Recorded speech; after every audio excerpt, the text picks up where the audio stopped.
Hey, founders, did you just get an offer by email or a phone call from a private equity group or a search fund or a family office that says they've been looking for a company like yours? And you think it sounds pretty attractive. So you're going to get your lawyer involved, your accountant involved, or maybe you are going to get a transaction advisor involved, but you just want them to kind of help you with the LOI and do a minimal job on this. That sounds like a great way to save money, right? I mean, look, these people are nice. They made you an offer. It sounds like it's enough. Why not do the deal? But there's a reason in the M&A world where we say if you only have one buyer, you have no buyers. And the reason for that is just simply this. There is no buyer out there that's going to pay you a full market price, the same amount you could get with competitive tension and preparation of materials and professionalized financials. No buyer is going to give you that highest number unless there is the idea of competition or actual competition.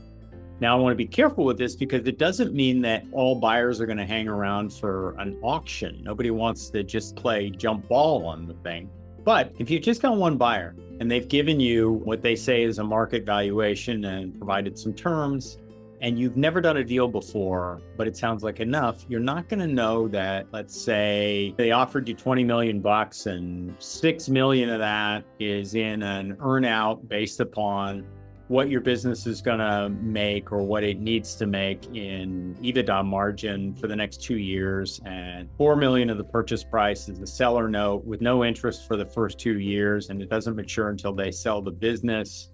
And you don't know at the LOI level that you're actually going to be 2 levels down from both their senior lender and their secondary lender, or maybe their preferred shares. And the $10 million you're going to get in cash is all yours when the transaction closes, except for the $500,000 or $1 million escrow for potential liabilities come along. So you thought you had a $20 million offer, and that sounds like enough to sell your company. But what you find out is you're only going to get, call it 9.5 million of that right up front once you deduct out the escrow and the seller note, which isn't going to pay you any interest and may or may not hang around, and the earnout, which you may or may not get to, depending on whether you hit those levels or not, right? So you agreed to that $20 million offer, but in reality, you agreed to like $9.5 million and maybe some more down the road if things go well. Well, not every deal has to work that way. But if it's the only offer you got, then that's the only way it's going to work. On the other hand, if there's some other possibilities, then 20 million can be cut up a lot differently. 20 million could be more like 75% cash at closing, or $15 million, no escrow or a lower escrow, or maybe reps and warranties insurance so that they minimize or eliminate that escrow. Maybe you say no to the earnout, but you say, yes, I'm willing to retain some equity in the business so that you guys, the buyer, can then build it up and maybe I get a second bite of the apple down the road. If you have just 2 or maybe 3 or more buyers, your transaction advisor can work that to your advantage. And look, if you've just got that one buyer and they make the offer, there is so much private equity capital around right now that I can promise you that if you've got an offer on the table, there are others out there, right?